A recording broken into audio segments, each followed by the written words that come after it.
All right, I just want to talk about oil change intervals because it's such a hot topic to talk about. A lot of people argue over it, and I'm an ASC Master Tech. Not that that means a heck of a lot. It just means I can take a test, I can pass it. Doesn't mean I'm a better mechanic than someone else or a better tech than someone else, but you do see things. It doesn't make me a tribologist or anything at that level and be able to talk about oil professionally. But intervals, I can just tell you what I see techs doing, and some of the reasons why engines are consuming oil, and maybe some of the reasons why the oil change intervals are getting so long. We're talking 10,000 miles, right? All right, so most of your cars are probably 7,500 to 10,000 miles for your interval. My best advice to you, if you do that, if you're going 10,000 miles, if you only plan on keeping it 3 to 5 years, maybe 70 to 100,000 miles, I don't think you're gonna have a problem as long as you check your oil level, even doing 10,000. I would stick to the recommended maintenance interval. However, if you wanna keep that thing to 300,000 miles, 400,000 miles, you might wanna consider some of the things that I'm gonna start talking about. All right, so first of all, if you notice, we have some brands of synthetic here. You're probably supposed to be using synthetic oil in your car.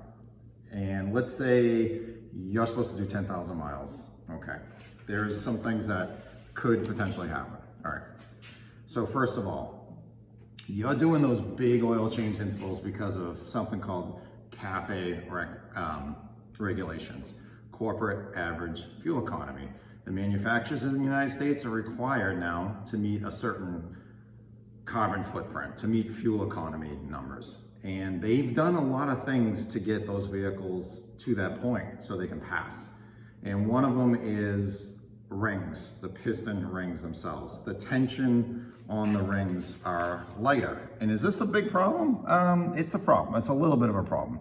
So if you see I'm putting some tension on that ring, on that gap. So the tension is designed to expand out. And when we start putting carbon and soot in these areas, these rings need to expand out. And a lot of times they're getting stuck. And sometimes it's because of these longer intervals. It's also because of a few things specifically on the piston itself, and to go along with things like direct injection, smaller displacement,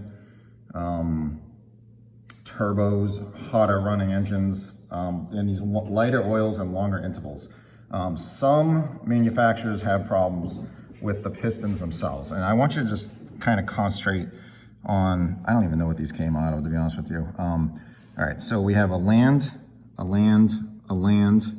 We have a groove, and a groove. This groove is for your top compression. This is your second compression. And this one is your oil control ring.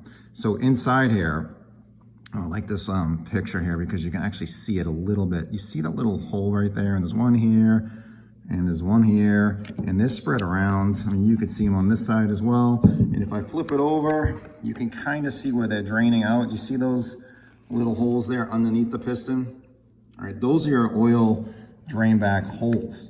And depending on the manufacturer, and there's plenty of them right now that have had problems with this, they either made them too small, or they weren't spread out enough, or they were spread out too much, and the oil itself coked up or cooked up in these areas, and it clogs them. So it's not so much the interval and wear metals, it's more the interval and dirty piston rings, stuck piston rings, more the oil control ring than the actual compression rings themselves. Do you understand that? So picture your oil getting in this area right here, and it goes by your compression ring, it gets blown up here, and the job of that oil ring is to kind of squeegee it off the wall of the cylinder and empty it back into the crankcase, and it's just not able to do it. I have another one right here. This is just out of a lawnmower engine. I wish I had one with the control rings. I actually took those out. I threw a bunch of these away last week. I didn't expect to do a video. But if you look inside here, you get a little ring and a little ring, and they put a spring in between it to separate the rings and keep them apart. On a car, it's more like this like accordion looking piece of metal that'll keep them apart. And as they go up and down in the cylinder, they kind of squeegee the wall. and it drains back underneath the piston. Manufacturers will try to cool the piston off. They'll put like spray jets underneath here of oil and try to cool them. So they'll do that. So that's my biggest concern. I think that should be your biggest concern too, if you're doing these 10,000 mile oil changes, that your rings are gonna get stuck, and then you're gonna try to unstick them with products that probably are not gonna work. And it's carbon. The carbon is very hard, and it really, really sticks in there, and then you don't have the tension either on those rings to really expand it out and break free of it. So this is what happens. They get stuck. These will get stuck. I think I have a stuck ring in here, actually, one of them. I think this top compressor ring, I could not get that out. And I cleaned this, believe me, it was nasty. I think this was a Toyota engine or a Nissan. This thing was not gonna get out. I could not get it out. I got the oil ring out, cleaned it. That's what happens. They just stick, and when they stick and they don't come out, the piston itself can move just enough, and then it will just start to scrape the wall of the cylinder, and then there's nothing that's going to fix that. So what's the solution to that? I think the solution is to reduce your interval if you plan on keeping the car a long time. So keep in mind too, when you're seeing 10,000 mile intervals, they are talking about ideal driving conditions. Highway, good temperatures, not a lot of quick starts and stops, not a lot of cold, below freezing driving. It's, you get in your car, you start it, and you're driving 30 miles to work, nice highway commute, you're not towing, you're not hauling, you're not letting it idle, you're not stuck in city traffic. If you are stuck in traffic, if you're short tripping, if you're living in the northeast, the northwest, the north anything, I mean, you got 4 months out of the year where you're basically eliminating yourself from the ideal driving conditions, which means you should probably bump it down to 7,500, maybe 5,000, if you're planning on keeping the car. That's my own personal opinion. All right, so a couple of things here of why these engines today, I think, are a little bit tougher on oil than they used to be. All right, so this is what I would say. All right, we got rid of our timing belts. Now it's timing chains that you're slicing through that oil. It has a chance to shear it, and you can damage your chain with soot that builds up on your oil itself, and then you get that stretch, and then we're replacing timing chains now.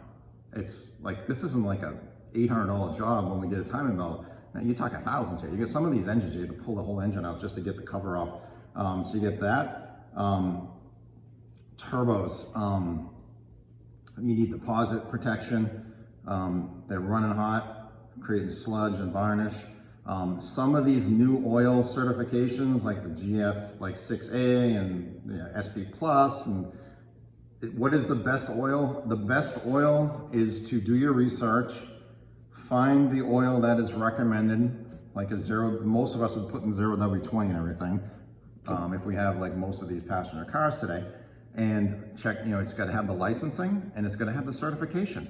And when they do that, they're very similar. Like Mobil 1 and Pennzoil are, I mean, this is like a gas to liquid. This used to use like a PAO in it. Mobil 1 is a big company.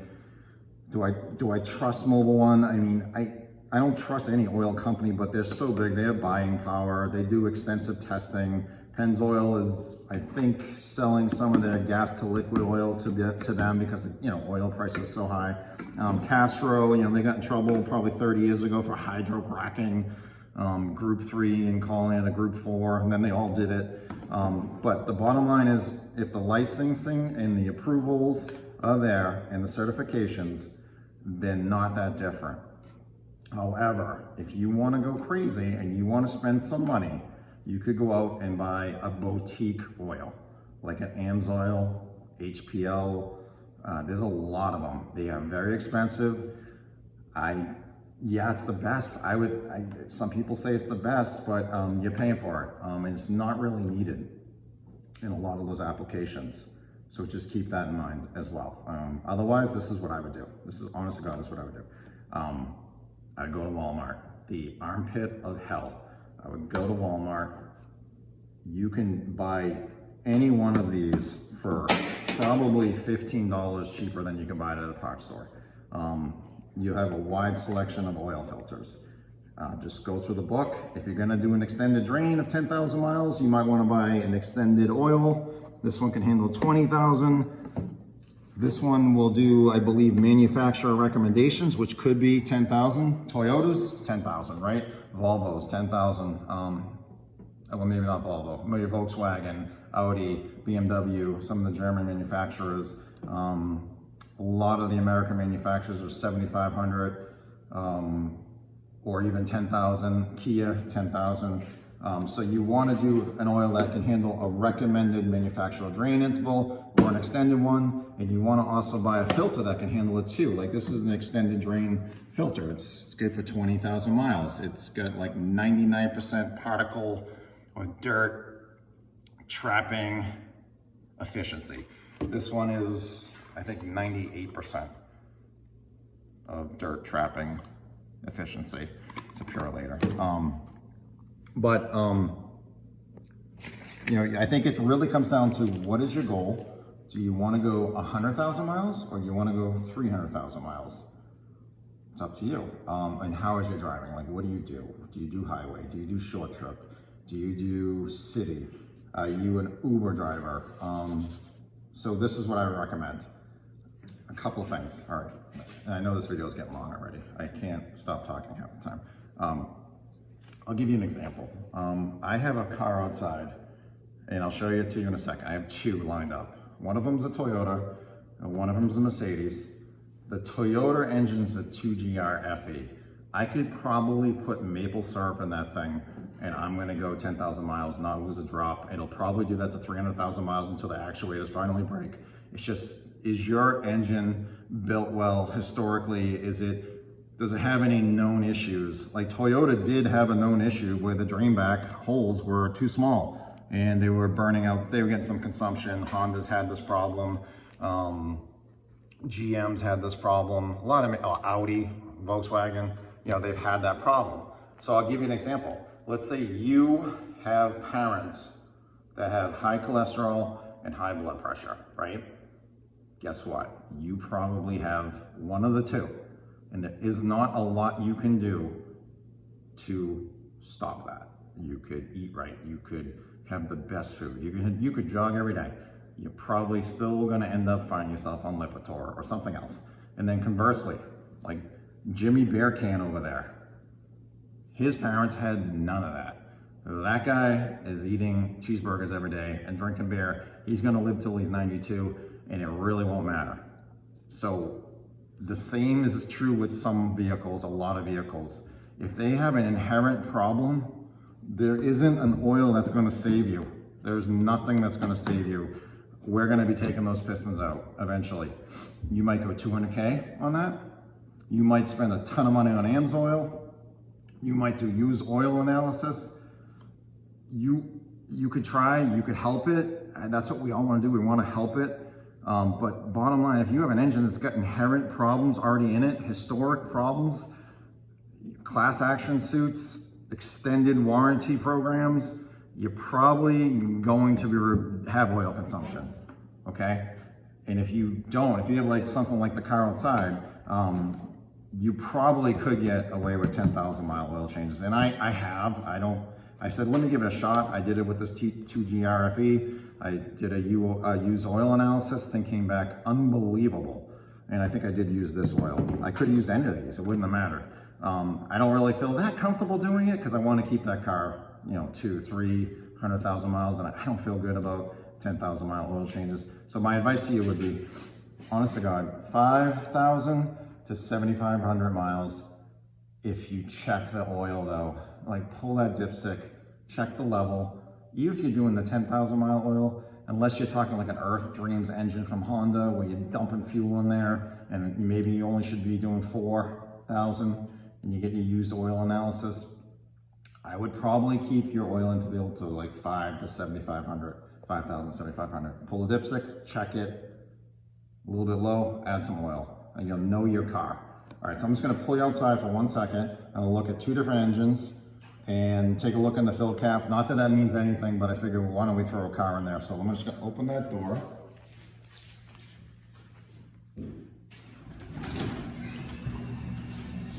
All right, and we're gonna look at a V6 2GR FE.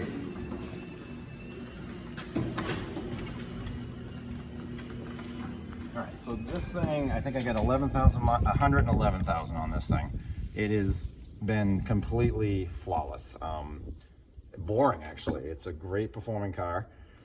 Zero oil consumption with 111,000 miles. I've done two 10,000 mile intervals. And if you look at this fill cap, I use this new formula from Mobile One. It looks, this is a baffle system that they use right here for the PCB system. Doesn't that look almost like tranny fluid if you look at it? I just noticed this with this oil. It's almost like got this reddish tint. I think I got 4,000 miles on that oil right now, but there's no varnish in there. There's no buildup of any sludge or anything. And this is not showing you much. I know that. I mean, we're at the top of the engine. I'm not pulling a valve cover off. I know if I pull the valve cover off, this thing's gonna be spotless. Now I'm gonna go over to this Mercedes here. This one, I have done a few repairs. It is a Mercedes. What have I done? I've done idler pulley. I've done, oh, what have I done? I've done brakes, of course. I've done power window master switch. That wasn't too fun. I had to pull the door panel off of that. I did my wife took off the mirror here. That wasn't too fun either. I had to pull the door panel off that. No, obviously not Mercedes' fault. I had to go down here. I don't know if you can see this, but when I did the brakes on this, the ABS sensor itself broke off, and you can't see it, but I ended up Chaby welding it and putting a metal wire tie around it, and it's been 2 years now. It's been fine. I just didn't want to replace it because I figured Mercedes is going to give me a lot of other problems as well. I've done coolant, I've done tranny, I've done diffs on this, battery under the seat, super not fun. I've done plugs. Really not that bad. 105,000 miles, takes 8.5 quarts. If you look in there, it is spotless in there. However, this takes a 0W40 European oil. This will burn some oil. This has burnt probably, I'll burn maybe a quart and 5,000 miles on this one. And meanwhile, if you go back to this 2GR FE, I think I could probably go almost 200,000 miles on this, doing 10,000 mile oil changes, and this won't have a problem. However, there are some Toyotas that will. 4 cylinders, some of them do. I think I'm going to start bumping up the viscosity on this. It's a 0W20. I might do a 530 because these used to take a 530, and I don't mind doing that. Going up a grade as we start getting into the mileage a little bit. I know people are against that, but this car probably will go 300,000 miles before the actuators start to rattle a little bit. These are great cars, but it's just the differences, you know, it's just different. What my point is, different car, different needs, and different expectations. I think if you want to hit a sweet spot, check your oil, change it between 5 and 7, and just make sure it's full. That's it.